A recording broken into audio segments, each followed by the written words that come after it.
Salut à toutes et à tous et bienvenue dans Story Série, saison 4, épisode 16. Cette semaine, on observe le ciel à la recherche de signes d'un autre monde et on découvre que la vérité n'est pas ailleurs, elle est au GEPAN. Tu connais le GEPAN? Groupe d'études des phénomènes aérospatiaux non identifiés? Enfin, les ovnis, quoi. Ah, tu verrais la tête des gars en plus. Ah, bonjour les acrobates, hein. GEPAN, bonjour. Avant de créer OVNI, Clémence Dargent et Martin Douer se sont rencontrés à la FEMIS, la fameuse école des métiers de l'image et du son.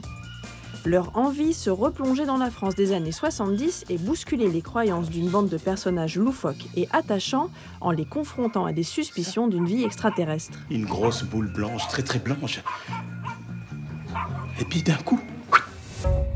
À leur tête, il y a le scientifique ultra-cartésien Didier Mathur, incarné par Melville Poupeau, qui s'installe doucement dans le format série entre deux films d'une carrière impressionnante, durant laquelle il est passé devant la caméra de Raoul Ruiz, François Ozon, Jacques Doyon ou encore Xavier Dolan. Qu'est-ce qui vous a fait dire oui d'ailleurs à ce personnage? Qu'est-ce qui vous a attiré chez lui?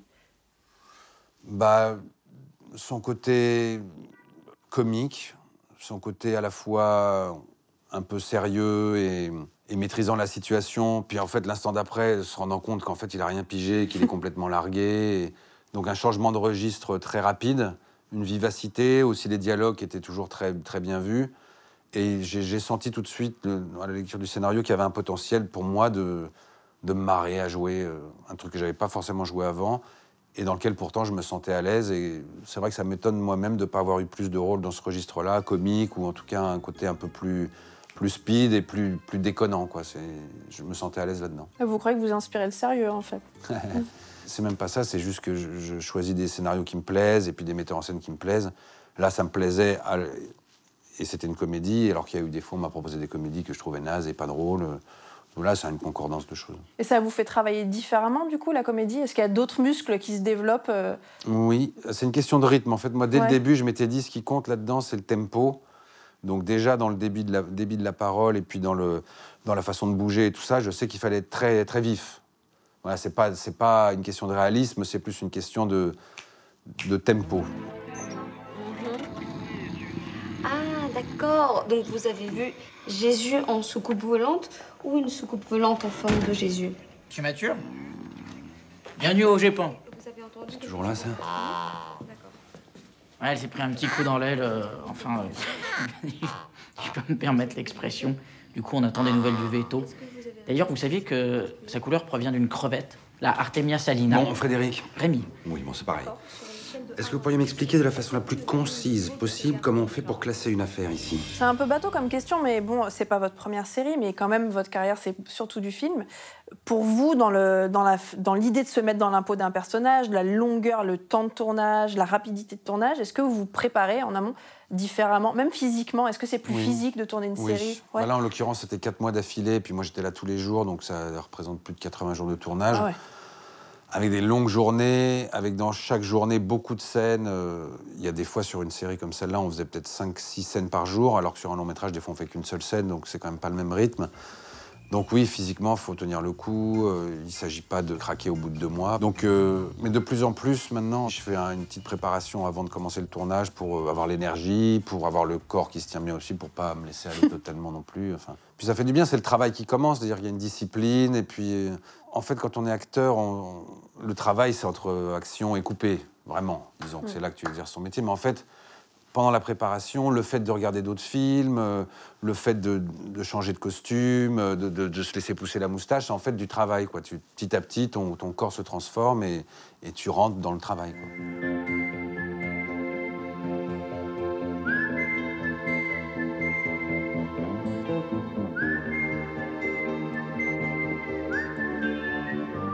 Didier?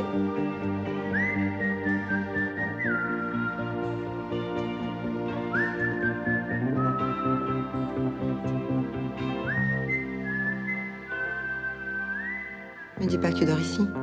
Élie, j'ai tout recalculé, c'est effrayant, on n'a fait aucune erreur. Faut croire que si. Votre personnage, c'est le pilier de l'histoire, mais il y a une arène de personnages. Vous, physiquement, en tant que comédien, quand vous êtes sur le plateau, est-ce que vous sentez que l'histoire se passe autour de vous? Ou est-ce qu'on perd ce que nous, on voit à l'écran, qui est un personnage principal et des personnages attenants? Un peu plus. Un petit peu plus. Série comme ça, c'est plus un travail d'équipe. C'est un passage de relais. Donc, si le metteur en scène voit la scène dans tel décor et avec telle mise en scène, c'est lui qui prend le relais. Puis après, moi, comme je connais bien mon personnage, je peux aussi inspirer un peu la mise en scène ou donner une direction à la scène qui n'était pas forcément celle écrite par les auteurs ou que le metteur en scène avait en tête. Donc c'est vrai que, et en tant que personnage principal a fortiori, j'ai l'impression de vraiment tenir mon personnage, quoi, de le maîtriser presque plus que celui qui l'a inventé ou celui qui va me diriger. C'est-à-dire que je sais à un moment que, c'est comme ça que je conçois le métier d'acteur, c'est que tu te rapproches du personnage et le personnage se rapproche de toi, et ce qui fait qu'au bout d'un moment, si tu as bien fait ton boulot et que tu as bien choisi ton rôle et qu'on t'a bien casté, bah, c'est quand même toi qui sais ce qui doit se passer, quoi. Bonjour, je suis du CNES, je viens pour l'enquête. Reculez. Je suis du CNES, il faut leur dire d'arrêter de filmer. Monsieur Mature, Rémi Bidot, GEPAN. C'est vous le GEPAN? Non, parce qu'il faut leur dire d'arrêter de filmer et disperser tous ces gens. Et tant qu'on n'aura pas donné une explication, il n'y a personne qui bougera. Suivez-moi, je vais vous conduire au point d'observation. J'adore ce personnage, notamment parce qu'on le voit changer, mais pas seulement psychologiquement. Sa façon de se tenir, sa façon de mettre les mains dans les poches, sa façon de marcher. Comment vous l'avez trouvé au moment où il est très cartésien, très rigide, et à quel moment vous vous êtes dit, là, je vais m'autoriser Déjà, avant de commencer la série, j'ai regardé beaucoup de films pour m'inspirer. Moi, c'est comme ça que je prépare aussi mes rôles, c'est en regardant d'autres comédiens. Là, en l'occurrence, pas mal de comédiens des années 70. Qui avait un jeu qui n'était pas le même qu'aujourd'hui, qui était peut-être moins naturaliste, surtout dans la comédie. Alors, Pierre Richard, Louis de Funès, Jean Rochefort, Yves Montand aussi, que j'ai découvert un peu là, en me documentant pour cette série. Là, le côté à la fois élégant, un peu smart, et puis en même temps, pas avoir peur d'avoir l'air un peu niais ou largué. Et la première séance d'essayage costume, avec Pierre Canitro, le costumier qui est très très talentueux de la série, les costumes me forçaient à me tenir d'une certaine façon. J'étais plus moi-même, j'étais déjà un petit peu dans les années 70. Le fait d'avoir un pantalon un peu moulant et en même temps large en bas, des vestes cintrées avec des grands cols, des cravates courtes, ça changeait ma silhouette. Et c'est là aussi que j'ai beaucoup étudié le jeu de poche de Cary Grant, parce que je trouve que Cary Grant, il joue très bien avec ses poches.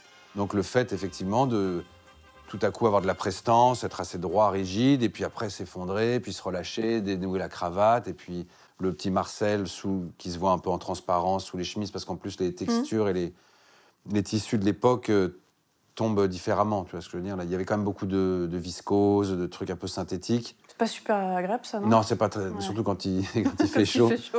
Et en plus, en transparence, tu vois ce qu'il y a en dessous. Enfin, oui, c'est vrai que le costume, moi, m'aide beaucoup. Et à partir du moment où j'ai le costume, je deviens un peu plus le personnage. Donc, ma façon de bouger change. Et dans cette série en particulier, l'attitude du corps disait beaucoup de mon personnage. Oui. Et ça fonctionne très bien, parce qu'en fait, par moment, il n'a même pas besoin de dire qu'il est en train de vaciller, ça se voit, quoi. Bah, c'était mon idée. Prends la tête du GEPAN. Moi? Mais oui, toi. Moi, j'y connais rien en ovni. Mais il existe vraiment, ce bureau? Moi, je croyais que c'était une blague. Donc, il était comment, ce vaisseau? L'invasion a déjà commencé? Préparez-vous à être bousculé dans vos certitudes. Je vous ai beaucoup entendu parler de cette série. Enfin, j'ai lu pas mal d'interviews où vous êtes particulièrement enthousiaste en parlant de saison 2, je suis opérationnelle, c'est parti. Enfin, j'ai l'impression qu'il s'est passé un truc sur ce tournage ou dans ce projet-là de particulièrement ça joyeux. m'arrive souvent d'être enthousiaste. Oui, joyeux, parce que j'ai adoré ce personnage et que j'ai l'impression, et j'ai eu l'impression en le faisant, déjà que je prenais beaucoup de plaisir et que j'étais pas allé au bout du développement du mec. Du personnage, disons. Et que j'ai hâte de le retrouver, j'ai hâte de voir ce que Clémence et Martin m'ont réservé, comment eux, ils ont vécu la saison 1 et comment ils ont vu mon travail et comment ça peut les inspirer pour aller plus loin dans le développement de Didier Mature, que j'ai bien aimé l'équipe, j'ai bien aimé tourner en Belgique, mes partenaires, Michel Villermo, j'ai adoré tourner avec lui, ainsi qu'avec Quentin Dolmer, qui est un super jeune acteur, Daphné aussi, de les regarder évoluer. Et oui, j'ai aimé ça, j'ai beaucoup aimé ça. Souvent, quand je fais un film, je suis content que ça se termine. Là, j'étais content que ça recommence. Melville Poupeau, est-ce que c'est quelqu'un que vous aviez en tête tout de suite? Comment vous vous êtes retrouvé avec cet acteur qui peut être un peu impressionnant? Enfin, voilà, c'est un grand acteur français. On a eu beaucoup de chance, ouais. C'est un très très bon acteur, très très grand acteur. Et c'est vraiment en travaillant avec Anthony qu'on a cherché un comédien. Et Melville Poupeau, je crois, oui, c'est venu assez naturellement.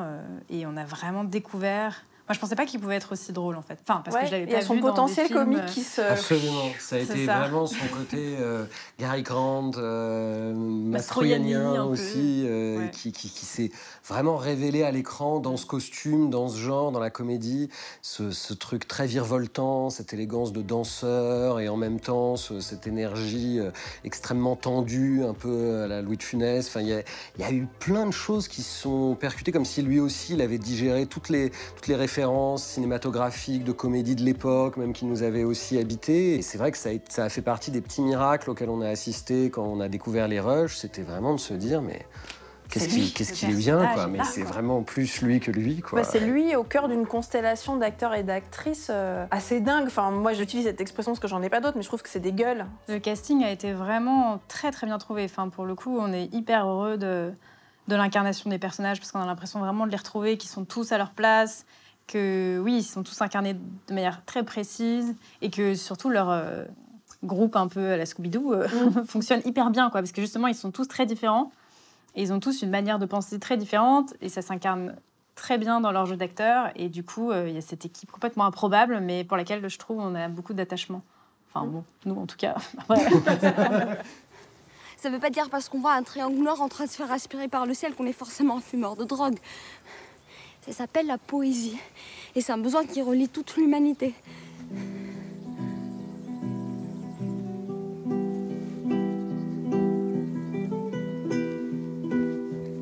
Vous allez où? Je lis beaucoup toujours les mêmes références pour parler d'OVNI, qui sont X-Files, Les Envahisseurs. Mais alors après, moi, j'ai une obsession pour cette série, mais tout de suite, ce qui me vient à l'esprit, c'est Twin Peaks. C'est ce côté, le fantastique qui arrive dans une ville rationnelle et qui bouscule tout le monde. Oui, c'est vrai. Mais après, le truc, c'est que c'est un tel piège quand on se dit Twin Peaks, c'est la référence. Je crois qu'on a osé vaguement dire ça dans un cours où on nous demandait mais pourquoi, qu'est-ce que vous voulez faire avec votre série, où on avait naïvement dit ouais, on aimerait bien, mais comme je pense beaucoup de choses, on aimerait bien faire un peu une sorte de Twin Peaks. C'est l'intouchable un peu. Et bon, mais en même temps, c'est tellement impossible parce que c'est tellement de choses, c'est tellement provoquant, ça va tellement loin, c'est tellement noir, ça touche à des registres qui sont... Donc c'est impossible d'en faire une référence, en fait. Mais c'est vrai que je pense que peut-être le vague point commun qu'on a, c'est qu'on a mélangé des choses qui n'allaient pas forcément ensemble. Oui, mais regarde, ça marche. Parce que pour moi, c'était évident. La rêve Twin Peaks, elle est dans la série. Il y a son ombre qui plane au-dessus de la série. On ne peut pas faire comme ça, on n'avait pas vu, quoi. Je pense pas que nous, on ait le même propulseur et le même carburant, quand même, que David Lynch, quoi. Mais on essaye de faire un peu ça, ouais. Gentiment.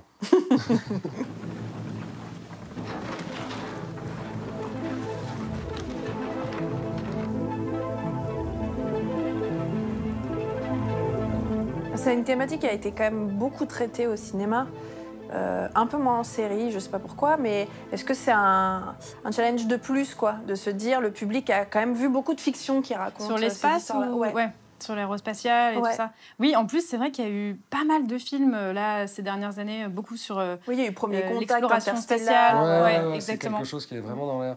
Après, avec peu de...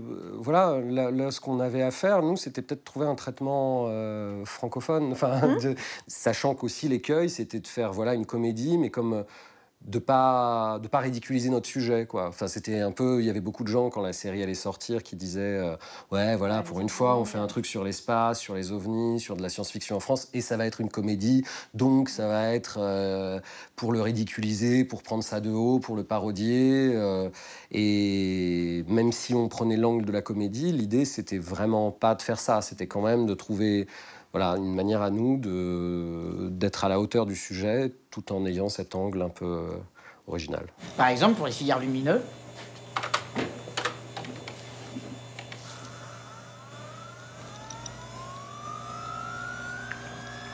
j'ai connecté 3 processeurs vectoriels, comme ça on a un peu moins diesel.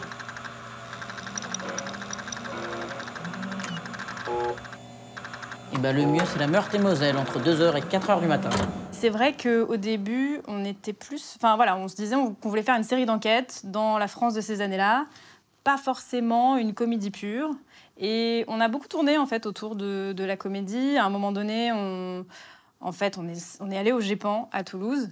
Et on s'est rendu compte que c'était aussi voilà, un bureau, qu'il y avait aussi un peu une comédie de bureau à faire sur ce projet, enfin sur cette idée. Et la première mouture du projet, c'était beaucoup plus sitcom en fait. C'était l'histoire de Didier Mathieu, Pure toujours comédie, quoi. très très assumée effectivement.